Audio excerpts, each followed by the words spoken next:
Rhinoceros are some of the most endangered species in the world.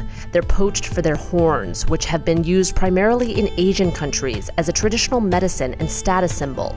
Demand for rhino horns has been growing. Last year, over 1,200 rhinos were poached, which is roughly 1 every 8 hours. It's believed the entire rhino species could be extinct within 5 to 10 years. George Bonacy and Matthew Marcus, co-founders of Pembian, believe they can save the rhino with their 3D printed horns.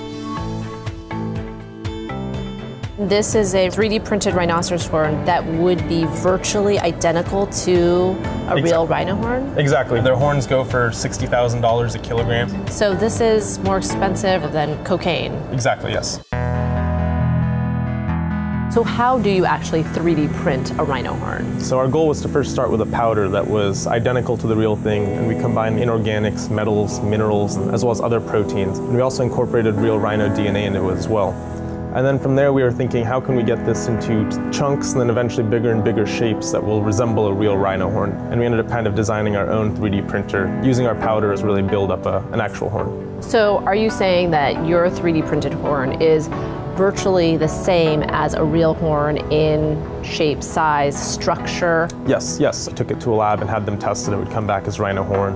Or you did a DNA test, it would come back as from a rhino. So we started off with a powder, and this is how it's typically consumed. They'll grind the horn down and consume it. So this was our first 3D printed prototype that resembles kind of like a highly oxidized rhino horn. And then this is a more recent prototype where we're trying to get bigger and bigger, ultimately to the full size, like 2.5-foot rhino horns. And how do you guys plan to get this onto the market? So we're planning on going through partnerships with existing companies, both supplement companies, cosmetics companies. A lot of the poachers in Africa that are doing the killing, they're doing it because they're very poor, and killing one rhino would feed your family for years potentially. So one idea we've had would be giving it to them or selling it to them at a large discount so they can then sell it through the black market channels. They still make a living for their family. The end user still gets it, it's pure, but the rhinos get to survive.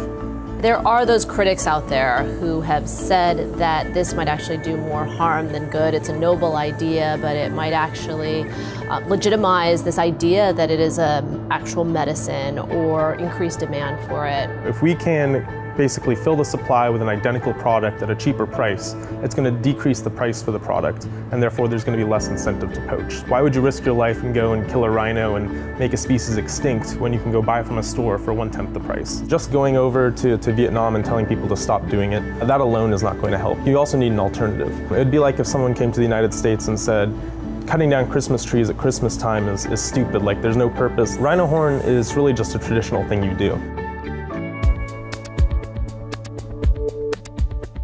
It's pretty incredible that this technology can allow you to do this. This probably would not have been possible 5-10 years ago. How much of a game changer do you think this will be? Well, I hope and I believe that it will save the species. That's the reason why we're doing it. I think now is probably the time to give it a try no matter what.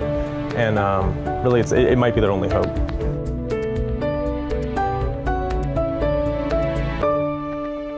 Be sure to watch this next episode of Seeker Stories. There are some people who say that what you're suffering from is not a condition, it's an affliction, it's in your head. How does that make you feel?